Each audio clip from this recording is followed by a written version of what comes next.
memperbanyak istighfar, secara khusus masalah istighfar. Karena ada sebuah hadis Nabi SAW yang berbunyi, bisa saja rezeki seorang hamba tertahan, ya, ditahan oleh Allah, belum dikasih, ditahan dulu karena dosa yang dia lakukan.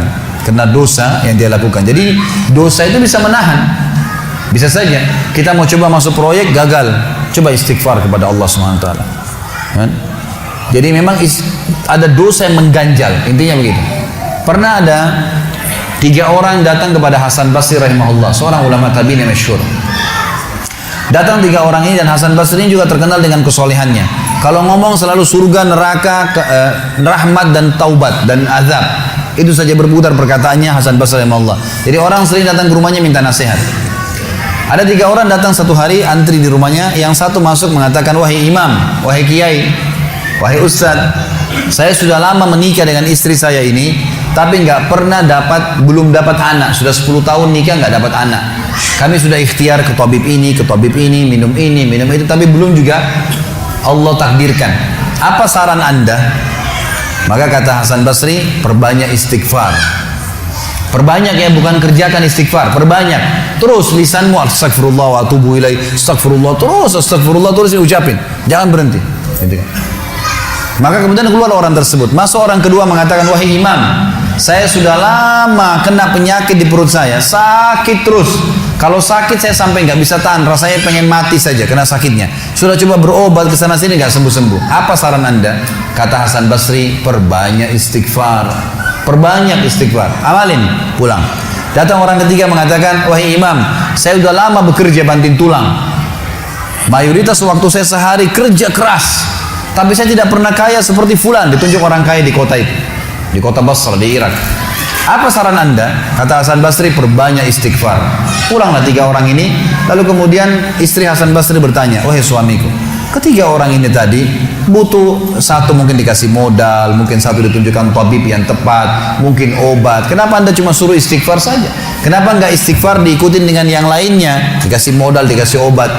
Kata Hasan Basri, wahai istriku, tidakkah kau dengar kalau mereka sudah ikhtiar dan sekarang tinggal mereka terbuntu, tertutup di sebuah pintu yang mereka tidak tahu bagaimana jalan keluarnya.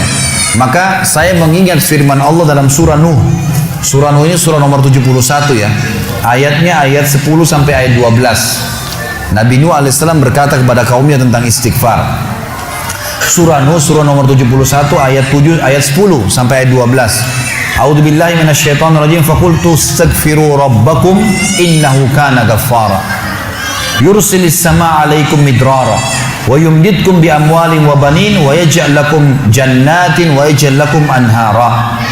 Kata Nabi, kata Allah Subhanahu wa taala, Nuh berkata kepada kaumnya, istighfarlah, minta taubatlah kepada Tuhan kalian, sesungguhnya Dia Maha menerima taubat hamba-hambanya. Manfaatnya Dia akan menurunkan untuk kalian dari langit midrara. Midrar, kata para ulama tafsir, bisa berarti hujan yang lebat, bisa berarti rezeki yang non-stop, terus dikasih sama Allah bertubi-tubi. Dan dengan istighfar Allah akan memperbanyak harta dan keturunan kalian, dan Allah akan jadikan kebun-kebun kalian lebat, dan Allah akan suburkan juga seluruh sungai-sungai kalian. Jadi di sini manfaat daripada istighfar. Ada kisah yang lain teman-teman sekalian, kisah Imam Ahmad rahimahullah. Imam Ahmad rahimahullah dari 4 mazhab tadi, Abu Hanifah, Malik, Syafi'i dan Ahmad. Ahmad bin Hanbal muridnya Imam Syafi'i. Mazhab yang keempat. Imam Ahmad rahimahullah di akhir hidup beliau ulama besar hadis. Di akhir hidup beliau pernah terlintas di benaknya untuk mendatangi sebuah kota di Irak. Kenapa ke sana nggak tahu. Pokoknya pengen ke sana gitu. Imam Ahmad pergi ke sana. Tiba di kota itu, tapi saya tidak temukan dalam riwayat ini kota apa yang dimaksud. Tiba di kota itu, Imam Ahmad tiba azan maghrib, lihat masjid, ada satu masjid, masuk masjid itu sholat berjamaah. Orang nggak tahu dia, karena zaman dulu orang tidak ada foto, tidak tahu lihat bagaimana wajah siapa orang ini, nggak kenal. Habis sholat maghrib, Imam Ahmad duduk sedikit baca Al-Quran. Azan Isya dia ikut sholat. Selesai Isya, Imam Ahmad pergi ke pojok masjid, mau geletak tidur. Marbot masjidnya datang, dekatin. Wahai syekh. Syekh ini dalam bahasa Arab 3 artinya. Bisa satu dari 3. Bisa orang tua, syekh. Bisa orang alim, bisa orang kaya. Jadi tidak selamanya kalau antum dipanggil di Saudi syekh dianggap orang alim gitu. Bisa saja orang tua gitu kan. Dipanggil, hai Syekh, orang tua maksudnya. Ngapain anda di sini? Kata Imam Ahmad, saya musafir, nggak kenal orang siapapun di kota ini. Besok pagi saya mau pergi, nggak ada tempat nginap, saya mau nginap di sini. Karena zaman dulu nggak ada penginapan-penginapan kayak kita sekarang, banyak hotel segala gitu. Kata Marboja, nggak bisa, masjid nggak boleh tidur. Kata Imam Ahmad, saya didorong-dorong keluar dari masjid. Orang ini nggak tahu kalau ini Imam Ahmad, kalau tahu mungkin diundang ke rumahnya. Tapi ini Marbot, masya Allah, istiqamah ini gitu. Keluar dari masjid, ditutup pintu masjid sama dia. Imam Ahmad lihat orang yang sudah pergi, Imam Ahmad lihat ada teras masjid, tidur di teras masjid. Balik lagi Marbotnya. Wahai Syekh, ngapain sini? Musafir, mau tidur, nggak ada tempat nginap. Nggak bisa Syekh. Teras pun nggak boleh, peraturan. Ini saya bilang tadi istiqomah luar biasa nih. Imam Ahmad bilang, saya didorong-dorong ke jalanan. Dorong ke jalanan. Waktu saya lagi didorong ke jalanan, ternyata masjid bersebelahan dengan kios penjual roti. Ada satu orang penjual roti di sebelah masjid.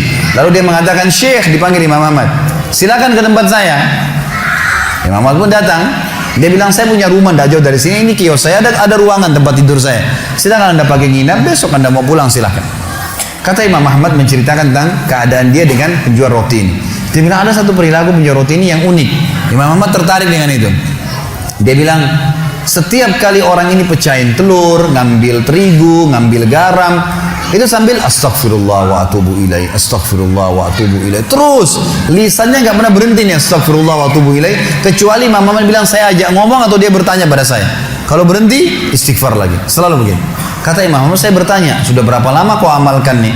Orang itu bilang, sudah lama, dari saya masih bujang.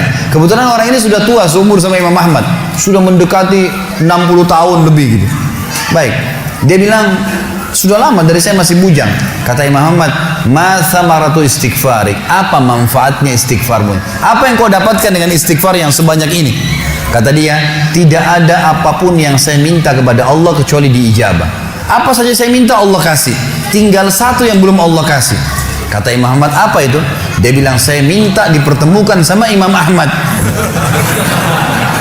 Loh ya, kisah nyata. Imam Ahmad mengatakan, Allahu Akbar, istighfarmu lah yang membuat saya datang ke kota ini, tidak tahu kenapa. Istighfarmu yang membuat marbot masjid mendorong-dorong saya keluar masjid. Istighfarmu yang mendatangkan saya ke tempat ini, tempat praktekmu, ke rumahmu. Karena saya adalah Ahmad bin Hanbal.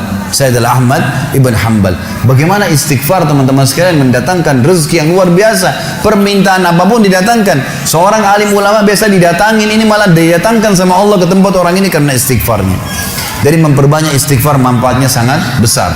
Hadis Bukhari kata Nabi SAW, siapa yang mulazamah selalu istighfar, Allah akan jadikan jalan keluar dari masalahnya dan Allah akan berikan rezeki dari tempat tidak disangka-sangka.